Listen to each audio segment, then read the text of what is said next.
Hello दोस्तों, नमस्कार। Average की क्लास में आप सभी का बहुत बहुत स्वागत है। तो दोस्तों, आज के हम लोग इस सेशन में एवरेज के कुछ कॉम्प्लिकेटेड क्वेश्चंस को पढ़ने वाले हैं। दोस्तों, कॉम्प्लिकेटेड क्वेश्चंस कहने का मतलब ये है कि काफ़ी ज़्यादा कैलकुलेटिव रहेगा। लेकिन आपने अगर मेरा इसके जस्ट पहले वाली क्लास को अगर देख रखा होगा, जहाँ मैंने आप सभी को डेविएशन वाले मेथड को सिखाया था, तो आज के सारे क्वेश्चंस आप सभी को हलवा लगेंगे और आप सभी को यकीन हो जाएगा कि भाई अगर मेथड सही हो ना तो क्वेश्चंस कॉम्प्लिकेटेड नहीं होती है। तो चलिए दोस्तों, हम लोग बिना किसी देरी की इस एपिसोड की शुरुआत करते हैं। देखिए, पहला क्वेश्चन है दोस्तों आपके स्क्रीन के ऊपर। बोलते हैं एक आदमी ने 13 कुर्सियां 150 रुपये की दर से खरीदा और 15 कुर्सियां 130 रुपये की दर से खरीदा, तो कुर्सी की औसत कीमत कितना है? मतलब टोटल 15 और 13 2800 कुर्सियों का औसत दाम दोस्तों कितना है? देख लीजिए, आदमी दोस्तों पहले खरीदता है 13 कुर्सी, है ना, फिर उसके बाद खरीदता है 15 कुर्सी, कोई दिक्कत नहीं। पहले की दोस्तों 13 कुर्सियां को खरीदता है 150 रुपये की दर से, वह लास्ट की 15 कुर्सियां को खरीदता है उस दुकानदार 130 रुपये की दर से। तो दोस्तों हमें निकालना है टोटल एवरेज। इसके लिए दोस्तों हम लोग लगाएंगे क्या? डेविएशन। क्या लगाऊंगा? डेविएशन में लगाऊंगा। दोस्तों आप लोगों को 130 और 150 के बीच में कोई भी नंबर मान लेना है। अब आप लोग सोचिएगा कि 130 और 150 के ही बीच में क्यों मानना? क्योंकि मेरे भाई जो भी इसका एवरेज आएगा ना, ये 130 और 150 के बीच में ही आएगा। ना तो दोस्तों इसका एवरेज 129 हो सकता है, ना ही दोस्तों इसका एवरेज 151 हो सकता है ना। तो मैं 130 और 150 के बीच में कोई भी नंबर मान लेता हूँ। मैं मान लेता हूँ 140, ठीक है। आप 145 भी मान सकते हो, कोई दिक्कत नहीं। तो दोस्तों मैंने माना है 140, लेकिन उन्होंने 13 कुर्सियों को खरीद रखा है 150 रुपये की दर से, मतलब ये 10 रुपया ज़्यादा मतलब ये खरीद रखा है एक कुर्सी को। तो दोस्तों टोटल 10 रुपया के हिसाब से 13 कुर्सियाँ का ज़्यादा दाम कितना हो जाएगा? तो 13 दहें 130 रुपया, है ना। तो दोस्तों जो भी मैंने माना है उसके बाद से जो भी घटेगा बढ़ेगा, मैं उसमें प्लस या माइनस को करते चला जाऊंगा। अब दोस्तों मैंने यहाँ पे माना 140, लेकिन इन्होंने खरीदा 130 रुपये के हिसाब से, मतलब ये 10 रुपये कम है। कितने कुर्सियों में? तो 15 कुर्सियों में, मतलब 150 रुपये कम है। अभी दोस्तों जो भी कम होगा बेसी होगा, मैं इस नंबर को भाग दे दूंगा टोटल नंबर से। तो टोटल नंबर है कि इतना 13 और 15 28, कोई दिक्कत नहीं। उसके बाद से कितना हो जाएगा? 140 और माइनस 150 में से 130 चल जाएगा, तो कितना बचेगा? -20 और बट्टे में 28। दोस्तों ये 20/28, मतलब ये इसका मान 1 से भी कम है। अगर आप ऑप्शन देखिएगा तो ऐसा दोस्तों इसका होगा आंसर जो 140 से थोड़ा सा कम हो। अगर दोस्तों अगर ऊपर में अगर 28 अगर रहता तो दोस्तों इसका मान 1 हो जाता, और 140 में से अगर मैं 1 को अगर माइनस करता तो क्या बचता? 139। मतलब दोस्तों जो भी इसका आंसर होगा ये 140 से थोड़ा सा कम होगा। तो दोस्तों इस प्रकार से मेरा ऑप्शन नंबर ए कट गया, ऑप्शन नंबर बी और सी तो मेरा यूं ही कट गया। बच गया क्या? ऑप्शन नंबर डी, ठीक है। दोस्तों इसमें निकटतम पूर्णांक बोल रखा है, ठीक है। तो आप लोगों को इस तरह से सॉल्यूशन करना है, ना कि फिर आप इसको पूरा सॉल्यूशन कर दें। 20/28 अगर आप लोगों को भागा आता है, इसका मतलब ये नहीं होना चाहिए कि आप सॉल्यूशन पूरा करते चले जाओ, ठीक है। तो दोस्तों ये रहा इसका पूरा प्रॉपर सॉल्यूशन, ठीक है। बस ये तो अभी शुरुआत है, आप बने रहें सेशन में।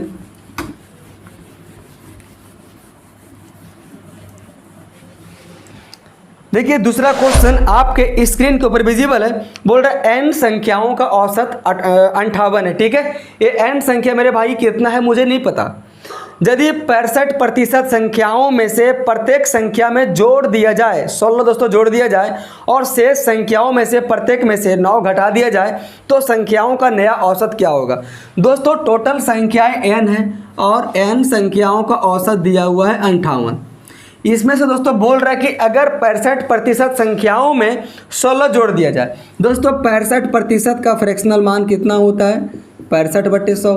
65/100 का मतलब कितना होता है? 5 तेरह 65, 5 20 100, ठीक है। तो दोस्तों नीचे वाला मान हो जाता है कुल, और ए हो जाता है अभी का जो वर्तमान में जो दिया हुआ है जिसमें 16 जोड़ा गया है ना। तो दोस्तों अगर an में मान लेता हूं कि 20 है, तो दोस्तों इस 20 में से 13 संख्याएं ऐसी हैं जिसमें से मेरे भाई 16 जोड़ा गया है प्रत्येक संख्या में। अगर एक संख्या में 16 जोड़ा गया है तो टोटल 13 संख्या में कितना जोड़ा जाएगा, तो कितना हो जाएगा 16 दे 160 और 16 तिया 48, 160 और 48 कितना हो जाएगा 208 जोड़ा गया है। तो मैं दे देता हूँ यहाँ पे प्लस। और बाकी की जो मेरे भाई संख्याएं हैं, टोटल 20 संख्या है, उस 20 संख्या में से 13 संख्या तो मैंने ले लिया, तो शेष कितना बचा 7 संख्या बचा ना। तो दोस्तों 7 संख्या में से प्रत्येक में 9 को माइनस किया जाता है। तो अगर एक संख्या में 9 माइनस किया जाता है तो टोटल 7 संख्या में कितना माइनस किया जाएगा, -63 हो जाएगा।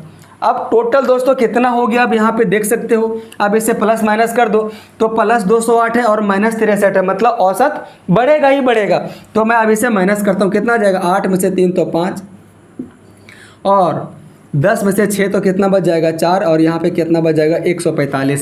मतलब दोस्तों अगर टोटल 20 संख्याएं, अगर उस 13 संख्या में 16 जोड़ा जाए और अगर अंतिम के 7 संख्या में अगर 9 को घटा दिया जाए तो दोस्तों टोटल मुझे 145 नंबर का बेनिफिट होने वाला है। तो दोस्तों पहले था औसत 58, अब 145 और बढ़ गया कितने संख्याओं में, तो 20 संख्याओं में, है ना दोस्तों। टोटल 20 संख्याओं में तो टोटल हो जाएगा 20, कोई दिक्कत नहीं।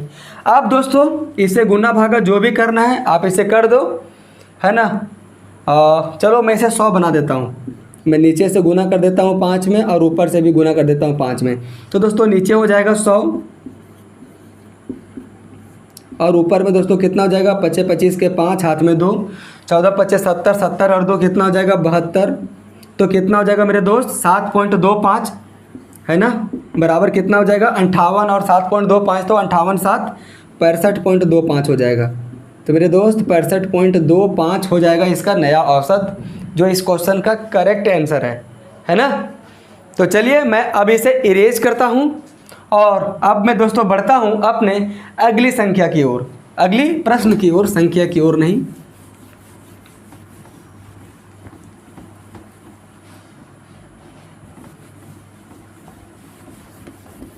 दोस्तों जो आपको समझ में नहीं आया वो आप मुझे ज़रूर कमेंट करना, ताकि मैं फिर से प्रयास कर सकूं कि पता नहीं मेरे समझाने में कहाँ दिक्कतें हुई। बोल रहे दोस्तों नेक्स्ट क्वेश्चन है 17 पुरुषों का औसत भार 63 kg है और 36 महिलाओं का औसत भार 54 kg है, तो सभी पुरुषों और महिलाओं को मिलाकर औसत भार कितना हो जाएगा। देख लीजिए टोटल मेरे भाई 17 पुरुष है, टोटल 17 पुरुष है और 36 मेरे दोस्त महिलाएं हैं। 36 कितनी है तो महिलाएं हैं। इस 17 पुरुषों का औसत भार 63 kg दे दिया हुआ है और दोस्तों 36 महिलाओं का औसत भार दिया हुआ है 54 kg, 54 है ना, 54 kg दिया हुआ है। अब दोस्तों पूछ रहे हैं दोनों का मेल प्लस फीमेल, दोनों का मेल प्लस फीमेल दोनों का एवरेज औसत क्या होगा। तो दोस्तों यहाँ भी लगा हुआ है प्लस, और जहाँ भी प्लस लगा हो और अगर एवरेज की बात कर रहा हो तो मैं लगा दूंगा डेविएशन। अब दोस्तों जो भी इसका औसत होगा ये 54 और 63 के बीच का नंबर का होगा ना। तो दोस्तों इसका औसत 53 हो सकता है, ना ही दोस्तों इसका औसत 64 हो सकता है। तो आप 54 और 63 के बीच में कोई भी नंबर मान लो। दोस्तों मैं मान लेता हूँ 60, ठीक है। अगर मैं दोस्तों 60 मान लिया, लेकिन यह है 63, तो 3 ज़्यादा है कितने संख्याओं में, 17 संख्या में, मतलब ये 51 ज़्यादा है तो मैं लिखूंगा +51। अब मैंने माना है 60, ए है 54, मतलब दोस्तों ये 6 कम है कितने संख्याओं में, तो 36 संख्याओं में। तो 36 6 कितना हो जाएगा, 6 6 36 के 6 हाथ में 3 और 6 3 18, 18 और 3 21, 216 हो जाएगा, मतलब -216 हो जाएगा। और जो भी दोस्तों घटेगा बढ़ेगा मैं उसे भाग दे दूंगा टोटल संख्या में। तो 36 और 17 कितना हुआ, 6 7 13 के 3 हाथ में 1, 3 1 4 1 5, 53 में, कोई दिक्कत नहीं। अब मैं इसे सॉल्यूशन करता हूँ। 60 और 216 में से अगर 51 चला जाएगा तो मेरे दोस्त कितना बचेगा, ये तो माइनस में ही बचेगा। तो 6 में से 1 तो 5 और 11 में से 5 तो 6 और यहाँ बच जाएगा 1 और भागा में 53। अब मुझे भाग देना है 165/53 को। अगर मैं दोस्तों 2 बार में भाग देता हूँ तो कितना हो जाएगा 106। अगर मैं देता हूँ उसको 3 बार में भाग तो कितना हो जाएगा 50 तिया 150 और 3 तिया 9 159 हो जाएगा। तो लगभग इसके करीब में पहुँच जाएगा। मतलब दोस्तों 60 माइनस लगभग 3 पॉइंट समथिंग होगा, तो मैं इसे 3 मान लेता हूँ। ठीक है, तो कितना हो जाएगा 57 और 57 दोस्तों इस क्वेश्चन का करेक्ट आंसर हो जाएगा। मतलब आप लोगों को अप्रोक्सीमेट में इस क्वेश्चन का आंसर देना है, ऐसा ना हो कि आप इसे सोल्यूशन करते चला जाओ। तो मेरे दोस्त 57 इस क्वेश्चन का करेक्ट आंसर हो जाएगा। आप ऐसे भी देख सकते हो 59 तो हो नहीं सकता है ना, 62 तो कतई नहीं होगा, 52 तो ऐसे भी नहीं होगा, तो बच गया जो होगा वही आंसर हो जाएगा 57। ठीक है, तो दोस्तों कैसा लगा आप सभी को सॉल्यूशन? क्या मज़ा नहीं आ रहा है? बिल्कुल मज़ा आ रहा होगा। चलिए दोस्तों, आप लोगों को आपकी मंजिल तक पहुंचाने में ये चैनल और ये भाई भरपूर मदद करेगा जहां तक हो पाएगा। दोस्तों मैं जब भी टेस्ट लगाता हूं, चाहे तो वह टेक्स्ट बुक हो, पीडीएफ हो, बाईजूस हो, जितना भी दोस्तों प्लेटफॉर्म है, लगभग मैं 3-4 प्लेटफॉर्म से मैं टेस्ट को लगाता हूं। और जो भी दोस्तों मैं क्वेश्चंस में फंसता हूं, मैं उसके पीछे बहुत ज़्यादा मैं रिसर्च करता हूं कि एक क्वेश्चन इतना समय में कैसे हो सकता है, मैं इस क्वेश्चन में ओवर टाइम में कैसे लगा रहा हूं। तो मैं जहाँ तक जो भी चीज़ें मैं रिसर्च करके अच्छी चीज़ें जो मैं फाइंड करता हूँ, मैं सोचता हूँ कि आप सभी को उन सारे चीज़ों को सिखा दूँ। तो दोस्तों आप टेस्ट मारना कतई ना भूलें। और मैं दोस्तों जिस चैप्टर को पढ़ा दे रहा हूँ ना, आप उस चैप्टर को दोस्तों आप ज़रूर रिवीजन करें और रिवीजन के साथ साथ आप मॉक टेस्ट ज़रूर दें। देखिए दोस्तों नेक्स्ट क्वेश्चन, आप पॉइंट टूल्ट देकर, डिग्री सेल्सियस देकर डरना मत, है ना। मतलब अगर आप बोलोगे कि भाई ये क्वेश्चन कॉम्प्लिकेटेड है, तो कॉम्प्लिकेटेड नहीं है। बोलो सितंबर माह में औसत तापमान 22.5 डिग्री सेल्सियस है। प्रथम 12 दिनों का औसत तापमान। ठीक है दोस्तों, सितंबर माह में दिनों की संख्या कितनी होती है? अगर आप कॉम्पिटिटिव एग्जाम की तैयारी कर रहे होंगे तो शायद आप लोगों को इतना तो मालूम होना चाहिए कि 30 होती कि 31 होती। तो आप सभी को मालूम है कि 30 दिन है। मतलब एग्जामिनर क्या किया है ना, सीधा सीधी 30 ना लेके महीना का नाम दे दिया है। तो क्या हम डर जाएंगे? नहीं। मतलब दोस्तों यहाँ पे बोल रहा है कि 30 दिनों का जो औसत तापमान है ये कितना है, तो 22.5 डिग्री सेल्सियस है। कोई दिक्कत नहीं। बोल रहा प्रथम 12 दिनों का जो तापमान है ये कितना है, तो 21.3 डिग्री सेल्सियस है। और अंतिम के 15 दिनों का जो तापमान है ये कितना है मेरे दोस्त, तो 23.8 डिग्री सेल्सियस है।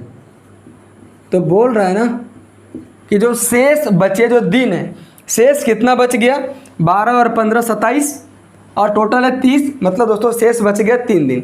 अब मुझे क्या करना होगा, अब यहाँ पे दोस्तों डेविएशन नहीं लगेगा।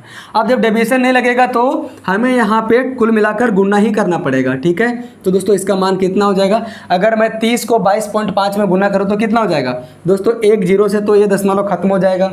आप सीधा सीधे आपको गुना करना है, 225 × 3 कितना हो जाएगा 600 और 25 दिया 75, मतलब दोस्तों 675 हो जाएगा, है ना। और दोस्तों इसका मान कितना हो जाएगा, तो 12 तिया 36 के 6, हाथ में 3, 12 कम 12 और 3 15 के 5, हाथ में 1 और 12 दूना 24, 24 और 1 25, है ना। 255 और एक पॉइंट के बाद मतलब एक अंक के बाद बढ़ जाएगा यहाँ पे पॉइंट, मतलब 255.6 हो जाएगा।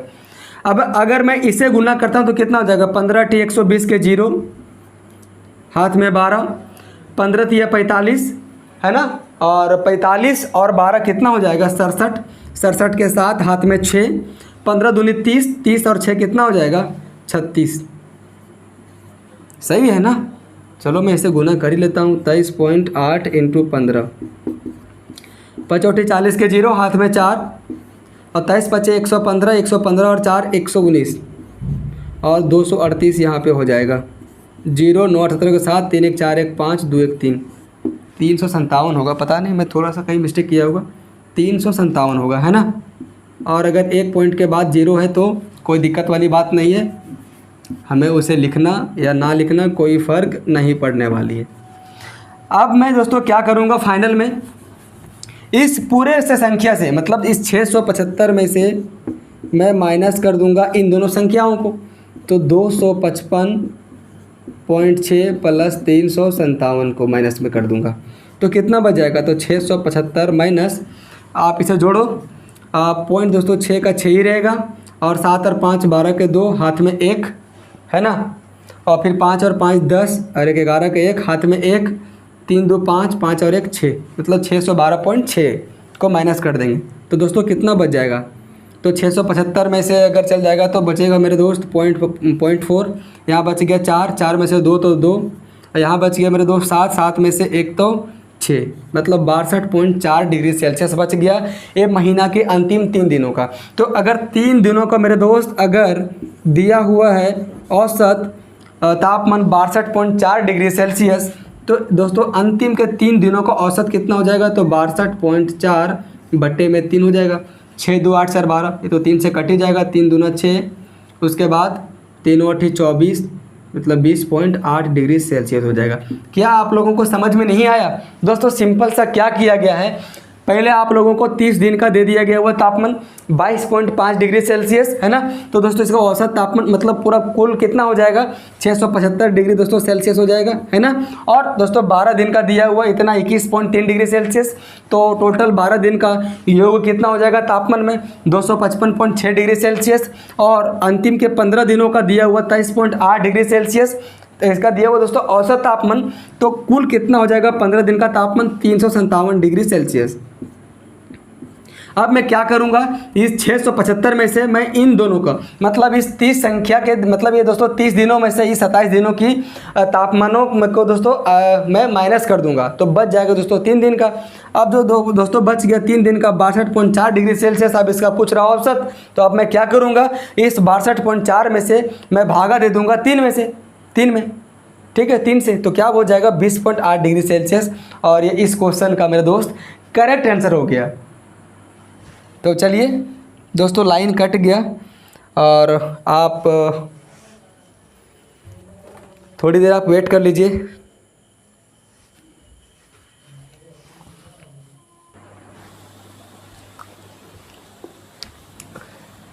दोस्तों लाइन चली गई थी, क्या करूं मेरे भाई, बीच में तो डिस्टर्बेंट होते रहती है, और क्या करूं। चलिए अब मैं क्लास को आगे करता हूं।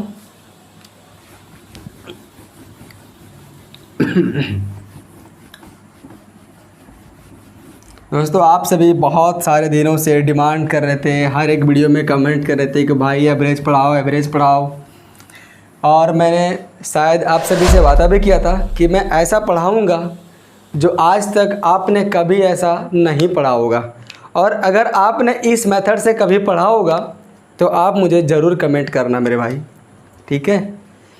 देखिए नेक्स्ट क्वेश्चन बोल रहा है एक दुकानदार की 4 क्रमागत दिनों की बिक्री 5,445 रुपया, 5,937, 5,865 और 6,562 रुपया है।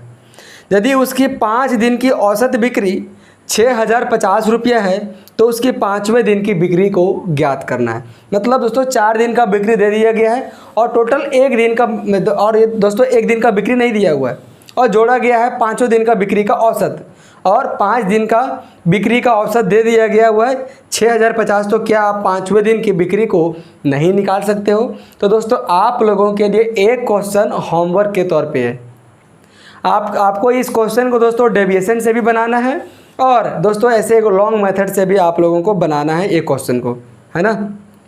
फ्लैश ऑन है, तो आप मुझे ज़रूर कमेंट करना, और आपको दोस्तों बनाने में कितना देर लगता है ये भी कमेंट करना। चलो हम लोग बढ़ते हैं अपने नेक्स्ट क्वेश्चन की ओर। अब क्वेश्चन की टाइप चेंज हो गया है ना, अब हम लोग नए टाइप के क्वेश्चंस की ओर पढ़ेंगे। क्या अब मैं एक ही मेथड को पढ़ाते रहूँ, वेटेड एवरेज डेविएशन, है ना। देखो नेक्स्ट क्वेश्चन है, बोल रहा 15 व्यक्तियों का औसत भार तब 1.2 किलोग्राम बढ़ जाता है जब उनमें से एक व्यक्ति जिसका 51 किलो भार है, अगर उसके स्थान पर एक नया व्यक्ति आ जाता है। जैसे दोस्तों अगर कोई एक समूह है, मान के चलो कि उस समूह में 10 लोग हैं, और अगर 10 लोगों का औसत भार मान के चलो कि 20 kg है, उनमें से मेरे दोस्त एक कोई लड़का है, उसको दोस्तों अगर बाहर किया जाता है, और अगर उसको बाहर करने के बाद अगर एक नया जो बंदा आता है उसके स्थान पर, और उसके आने के बाद अगर एवरेज वेट में अगर दोस्तों औसत वजन में बढ़ोतरी होती है, इसका मतलब ये हुआ कि जो नया लड़का आया उसका भार निकाला गया लड़का के भार से ज़्यादा होगा, है ना। तो दोस्तों 15 लड़का का काहे चल रहा है यार,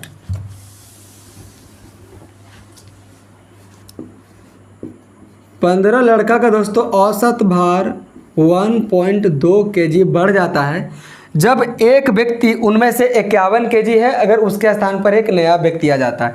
मतलब दोस्तों जो नया व्यक्ति का भार होगा ये कितना होगा, नया व्यक्ति का भार 51 kg तो होगा ही होगा, इसमें तो कोई डाउट नहीं। और कितना दोस्तों बढ़ेगा, तो 1.2 kg करके बढ़ गया टोटल 15 आदमी में। अब दोस्तों आदमियों की संख्या में वृद्धि नहीं की गई है, टोटल आदमी दोस्तों 15 था पहले और अभी भी 15 है। जो नया व्यक्ति आया कब, जब उस 15 व्यक्तियों के समूह में से एक व्यक्ति को निकाला गया तब। मतलब दोस्तों अभी भी व्यक्तियों की संख्या 15 है और एक दोस्तों टोटल 15 व्यक्तियों की औसत भार में 1.2 kg की बढ़ोतरी होती है। तो जो दोस्तों नया व्यक्ति का भार कितना हो जाएगा, 51 kg प्लस में 12 15 180 मतलब 18 हो जाएगा यहाँ पे। तो दोस्तों कितना हो जाएगा, 51 और 18 और 69 kg हो जाएगा, है ना। तो 69 kg दोस्तों इस क्वेश्चन का करेक्ट आंसर हो जाएगा, जो आप लोगों को दिखाई दे रहा है ऑप्शन नंबर ए में, है ना। तो चलिए अब मैं इसे इरेज करता हूँ। दोस्तों ये सारी वैरायटी का क्वेश्चंस बहुत आती है। अब देखो नेक्स्ट क्वेश्चन है, बोल रहा है एक समूह में 5 लड़कों की औसत ऊंचाई 175 सेंटीमीटर है। एक छठा लड़का समूह में शामिल हो गया और समूह के सभी लड़कों की औसत ऊंचाई अब 1 सेंटीमीटर बढ़ गई। दोस्तों पहले समूह में 5 लड़के थे, है ना। पहले मेरे दोस्त समूह में काहे नहीं चल रहा है यार,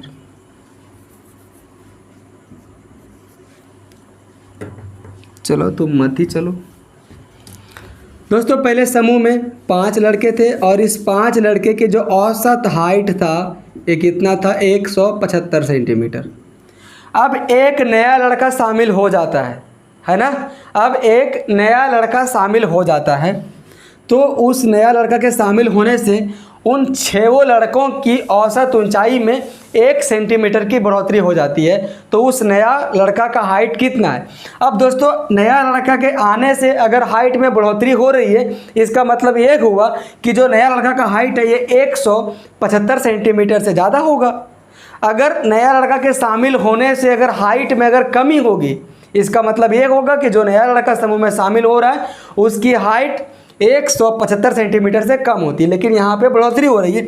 मतलब मेरे दोस्त जो नया लड़का का भार हो, जो दोस्तों हाइट होगा, नया लड़का का जो हाइट होगा ये कितना होगा, 175 तो होगा ही होगा, प्लस 1 सेंटीमीटर की बढ़ोतरी हो जा रही है उन 6 में। ऐसा नहीं कि दोस्तों 5 में, पिछला क्वेश्चन अलग था और एक क्वेश्चन अलग है ना।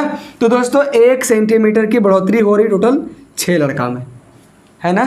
तो दोस्तों टोटल कितना हो जाएगा, 175 centimetre plus 6 centimetre equal to 181 centimetre. क्या समझने में कठिनाइयाँ हुई? नहीं हुआ होगा, मैं उम्मीद करता हूँ, और समझ में भी बेहतर तरीके से आ गया होगा मेरे दोस्त।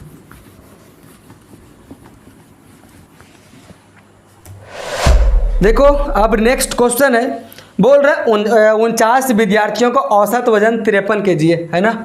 49 विद्यार्थियों का औसत वजन 53 किलोग्राम है। बोल रहा है जब एक नए विद्यार्थी को कक्षा में प्रवेश दिया जाता है तो इस औसत में 500 ग्राम की कमी हो जाती है ना दोस्तों। अब एक लड़का कक्षा में प्रवेश कर रहा है, तो दोस्तों अगर 500 ग्राम की कमी हो रही है तो बोल रहे तो नए विद्यार्थी का वजन ज्ञात करने के लिए, है ना। तो जो नया विद्यार्थी होगा उसका दोस्तों वजन 53 kg से कम होगा। जो नया विद्यार्थी होगा, जो नया विद्यार्थी होगा उसका वजन मतलब दोस्तों 53 kg से कम होगा। अब नया विद्यार्थी को आने से दोस्तों इसकी औसत वजन में कमी हो रही है, तो मैं दे दूंगा माइनस। अगर बढ़ोतरी होती तो मैं दे देता यहाँ पे प्लस, कमी हो रही है ना, तो मैं दे दूंगा यहाँ पे माइनस। अब कितना की दोस्तों कमी हो रही है, 500 ग्राम की कमी हो रही है। 500 ग्राम को आप लिख सकते हो आधा किलो दोस्तों, मतलब आप लिख सकते हो 1/2 kg।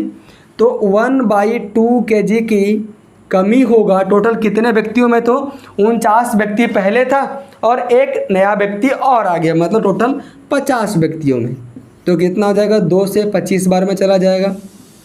अब मैं अगर इसमें माइनस करूं 53 में से 25 तो कितना हो जाएगा, 28 kg हो जाएगा। तो दोस्तों जो नया विद्यार्थी प्रवेश किया कक्षा में, उस विद्यार्थी के जो वज़न होगा ये कितना होगा, 28 kg हो जाएगा, है ना।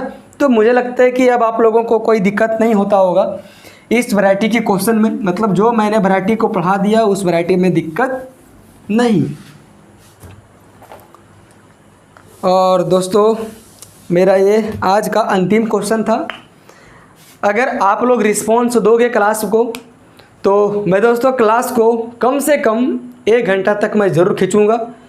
और मुझे भी दोस्तों मज़ा आएगा। शॉर्ट क्लास में मुझे नहीं मज़ा आती है पढ़ाने में, क्योंकि क्लास में रिस्पॉन्स कम रहती है। एक तो चैनल छोटा है, दूसरा क्वेश्चंस कॉम्प्लिकेटेड रहती है, और तीसरा मैं नया हूँ, मतलब इस यूट्यूब की दुनिया में। बाकी मेरा समझाने का तरीका कैसा लगता है, क्या आप लोगों को समझ में आता है मेरा समझाने का तरीका, आप इन सारी चीज़ों के बारे में ज़रूर दोस्तों कमेंट करें। और मेरे भाई आप इस चैनल को सब्सक्राइब करवाओ यार अपने दोस्तों आरी से, अपने ग्रुप में शेयर करो ताकि मुझे भी मोटिवेशन लगे, है ना। व्यूज़ नहीं आती, सब्सक्राइब नहीं होती, तो मेरा वीडियो बनाने का मन नहीं करता। इसीलिए मैंने कुछ दिनों के पहले वीडियो बनाना ही छोड़ दिया था, पढ़ाई लिखाई वाला। तो चलिए, हालांकि जो भी है, हालांकि कुछ लोग हैं जैसे शैलेश गुर्जर जी हैं जो हमेशा कमेंट करते रहते हैं कि भाई आप क्लास को चालू करो। और भी कई लोग हैं जैसे कोई ड्रीम स्टडी करके है, और भी बहुत सारे लोग हैं। तो चलिए मैं अभी इस क्लास को यहीं पे एंड करता हूं भाई, और आप सभी को क्लास को देखने के लिए शुक्रिया। Thank you.